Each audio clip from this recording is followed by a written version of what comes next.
Kepemimpinan pada dasar.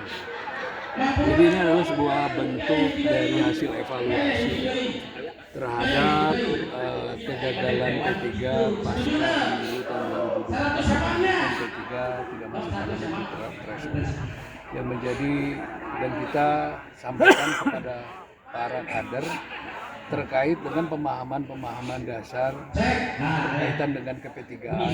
Kemudian yang kedua kita sampaikan berkaitan dengan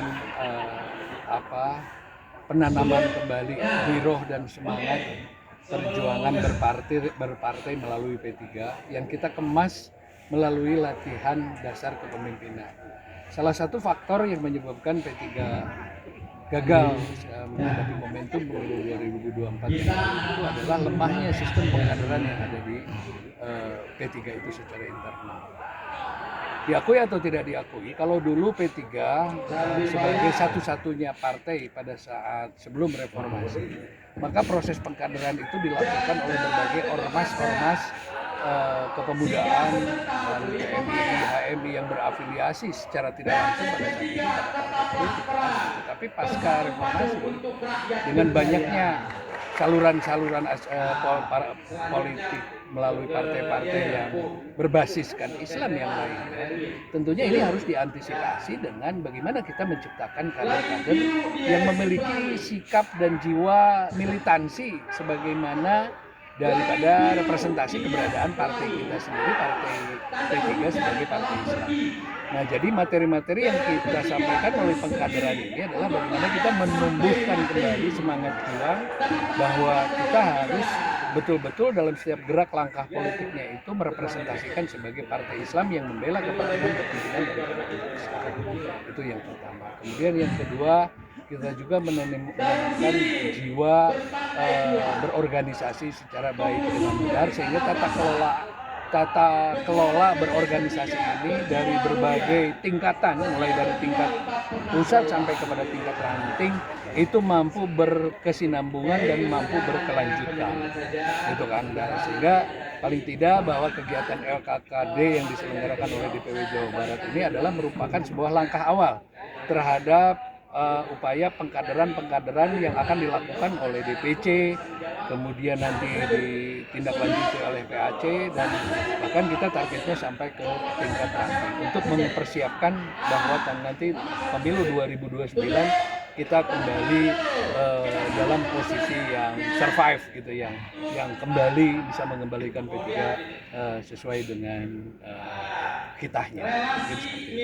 Selain di Garut, kita menyelenggarakan bahwa di 27 kabupaten kota.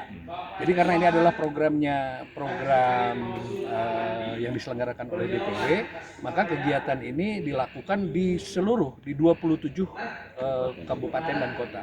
Dan alhamdulillah sampai hari ini sudah 12 DPC kabupaten kota, insya Allah akan kita lanjuti hari Kamis di Sumedang, dan selanjutnya sampai di terakhir kita LKKD ini kita selenggarakan di awal bulan September.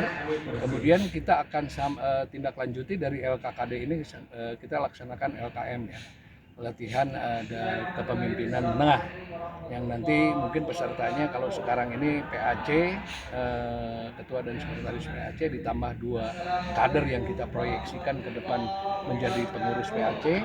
Nanti LKM ini kita proyeksikan adalah para ketua, sekretaris partai dan kader-kader di tingkat kabupaten. kalau permasalahan-permasalahan yang muncul dari 12 kabupaten di Jawa Barat ini, apakah sama atau? Ya sama, karena hampir sama ya. Karena yang tadi saya sampaikan gitu dalam materi, ada 4 hal yang paling mendasar daripada P3 akhirnya P3 ini menjadi partai politik yang tidak lagi mendapatkan menjadi partai yang representatif di kalangan pemilih. Ada dari sekian banyak permasalahan yang menyebabkan P3 gagal dalam pemilu 2024 itu ada 4 hal yang paling mendasar. Yang pertama itu adalah kita sudah sedikit agak kehilangan identitas kita sebagai partai Islam karena gerak langkah politik para elit-elit politik kita ini sudah dengan adanya pergeseran paradigma berpolitik di masyarakat, akhirnya kita juga ikut larut gitu kan, stigma berpolitiknya dengan mengikuti pergeseran yang terjadi di kalangan pemilih yang sekarang ini lebih kepada orientasinya bersifat pragmatis gitu kan.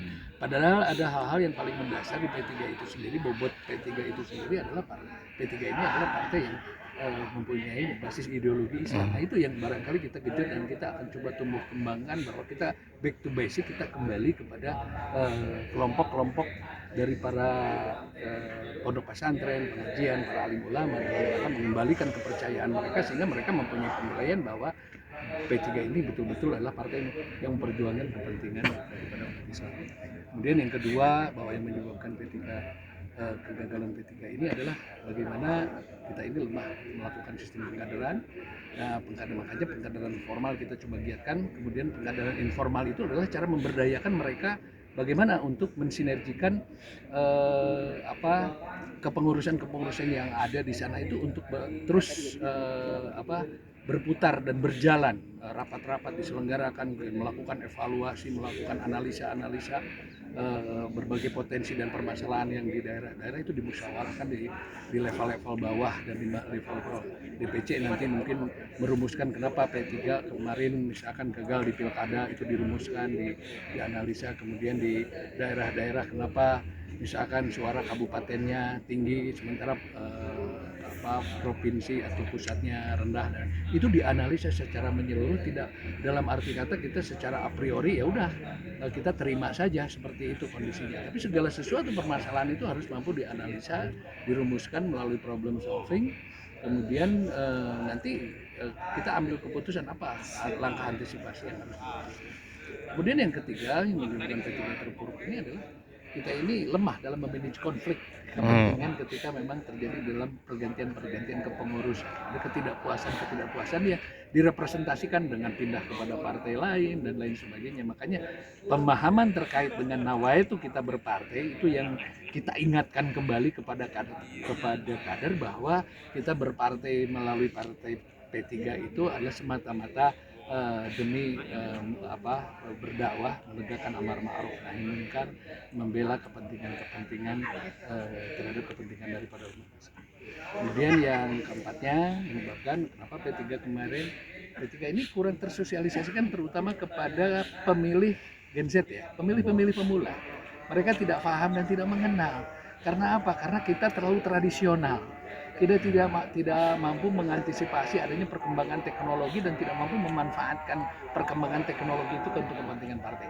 Nah, materi-materi ini yang kita sampaikan dalam acara pengkaderan kali ini. Mungkin memang masih banyak faktor-faktor lain yang menyebabkan P3 terpuruk, tapi kami melihatnya, DPW melihatnya bahwa 4 faktor ini yang menyebabkan P3 hari ini menjadi partai yang sedang dalam kondisi yang prihatin.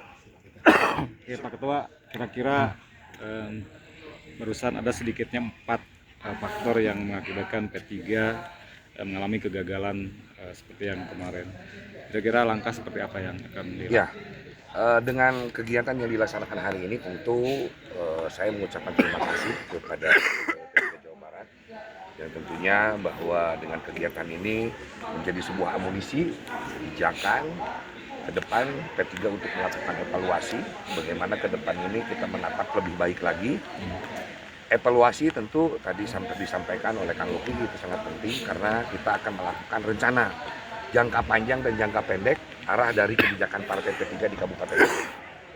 Mengingat memang kondisi kemarin P3 tidak masuk di parliamentary threshold itu secara nasional, namun kami dari daerah Garut yang tentunya bersama dengan Tasik, kami sebetulnya mampu menghasilkan salah satu pemimpin terbaik dari kader kami untuk menjadi anggota DPR RI, namun karena tidak dilantik, terpilih tapi tidak dilantik. Ya, itu mungkin ke depan kita harus bekerja lebih maksimal lagi karena Garut ini sebagai lumbung partai P3, maka kita akan semaksimal mungkin untuk memperjuangkan semangat dari kader-kader ini untuk semakin tumbuh agar raihan bisa lebih maksimal lagi di periode 2029 nanti. Gitu. Terima kasih.